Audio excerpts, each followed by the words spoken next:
Welcome to CyberTheo. Today, I'll show you how to quickly speed up your computer using disk cleanup in just 60 seconds. Step 1. Open Disk Cleanup. Press Windows plus S to open the search bar. Type Disk Cleanup and select the Disk Cleanup app from the results. Step 2. Select Drive. Choose the drive you want to clean, usually C. Click OK. Step 3. Choose Files to delete. In the Disk Cleanup window, check the boxes for the types of files you want to delete, e.g., temporary files, recycle bin. Click OK. Step 4. Confirm deletion. A prompt will appear asking if you are sure you want to delete the selected files. Click Delete Files. Step 5. Advanced Cleanup, optional.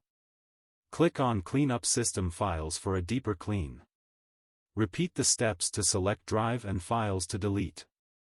And that's it. You've cleaned up your computer and improved its performance. Don't forget to like, comment, and consider subscribing for more tech tips and tutorials. Thanks for watching CyberTheo.